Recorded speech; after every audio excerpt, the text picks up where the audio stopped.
നമസ്കാരം. റാഫ്റ്റോക്ക് ഫുട്ബോളിലേക്ക് അവർക്കും സ്വാഗതം. കഴിഞ്ഞ ഇൻ്റർനാഷണൽ ബ്രേക്കിൽ പരിക്ക് കാരണം ലിയോ മെസ്സി അർജൻറ്റീന ടീമിൽ ഉണ്ടായിരുന്നില്ല. ഇൻ്റർനാഷണൽ ബ്രേക്കിലെ ആദ്യ മത്സരത്തിലാവട്ടെ അദ്ദേഹം സബ്സ്റ്റിറ്റ്യൂട്ട് റോളിലാണ് വന്നത്. എന്നാൽ ഇന്ന് കൊളംബിയയ്ക്കെതിരെ അദ്ദേഹം സ്റ്റാർട്ട് ചെയ്തു. 1-1 സമനിലയിൽ പിരിഞ്ഞ മത്സരമാണ്. അതിൽ മെസ്സിയുടെ പ്രകടനം എങ്ങനെയുണ്ടായിരുന്നു? ഒരു തർക്കവും വേണ്ട. ഡ്രിബ്ലിംഗ് രാജ.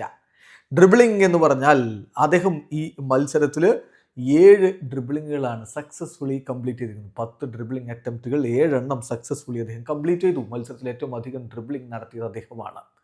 തൻ്റെ സ്വതസിദ്ധമായ രീതിയിലുള്ള കളി അദ്ദേഹം പുറത്തെടുക്കുകയും ചെയ്തിട്ടുണ്ട്. ഈ മത്സരത്തിലെ മെസ്സിയുടെ പ്രകടനത്തിൻ്റെ കണക്കെടുപ്പിലേക്കാണ് നമ്മൾ പോകുന്നത്.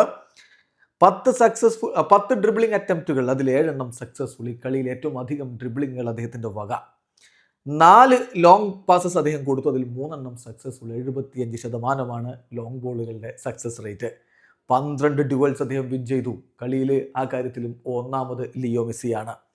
4 തവണ എതിരാളികളാൽ അദ്ദേഹം ഫൗൾ ചെയ്യപ്പെട്ടു.